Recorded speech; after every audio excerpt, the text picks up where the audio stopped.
Hello, in this video I like to give an interpretation of a certain value. Let's take for instance tan. When I have this triangle, over here. This triangle could be a part, this formation could be due to any reason. For instance, this could be like formed because this may be a tree that is out over here.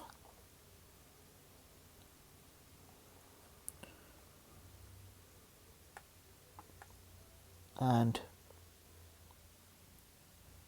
you could be watching this from a location. Let's take, and you are watching it from this location. Yeah, there we are. That's my good friend out of here. You may not even understand who that fellow is. Okay, I'm not such a good artist. Great. So, well, and you look up from here. Okay, there's an angle of elevation being formed, and you can notice that. Let's call this as a theta. And let's presume that this angle is say some 30 degrees. Now he could be comparing this to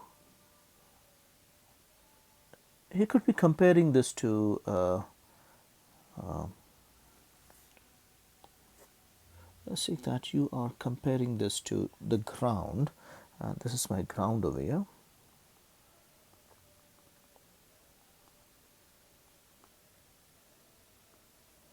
Okay, here it is. That's the ground length. That's a base over there, and this may be okay.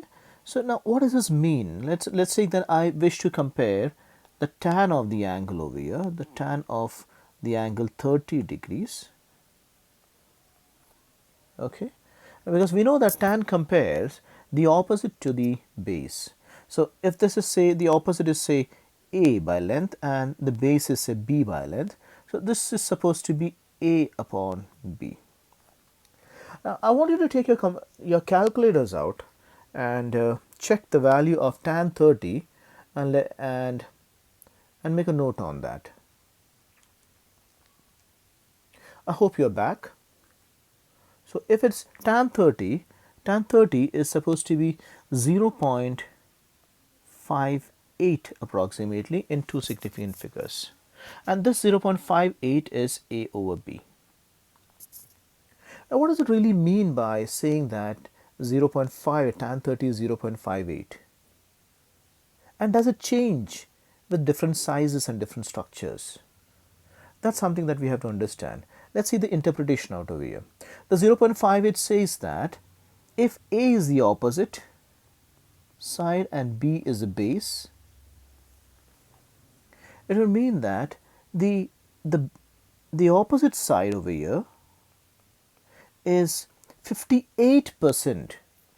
58% of whatever the base is 58% of whatever the base is. This is the primary importance. This is the primary thing that you must understand about ratios, and you should make interpretations in this manner.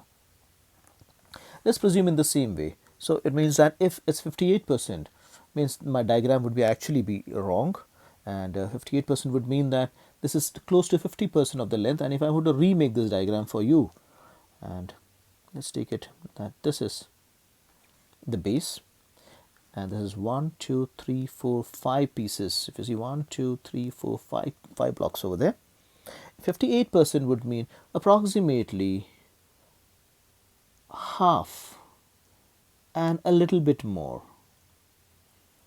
Okay, that's a half over here. Would be a half and a little bit more to cover up for the 58%. And this formation that you see, this could be the actual figure, and therefore in this condition this angle will always remain to be 30 degrees. Yes, I'm very sure on what I said. it will always remain to be 30 degrees. Now whether this triangle is smaller or larger than this, even if I say that the triangle is larger than this, let's take it is like this. I take that out over here.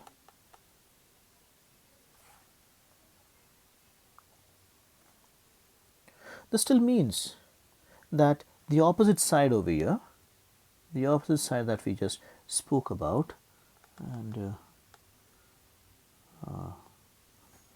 this is the opposite side. Even if it gets larger, the opposite side is still 58% of the base. So what did I connect this with over here? This is actually a case of similar figures. You have done this in your last lesson. They are similar figures. The two triangles, the smaller and the larger, they are actually cases of similar figures. Since the figures are similar, the angles must remain the same. So I have this larger triangle.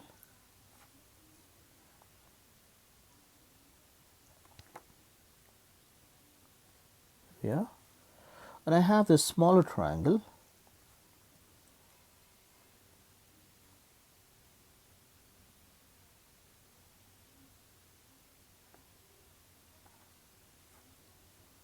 And if I have to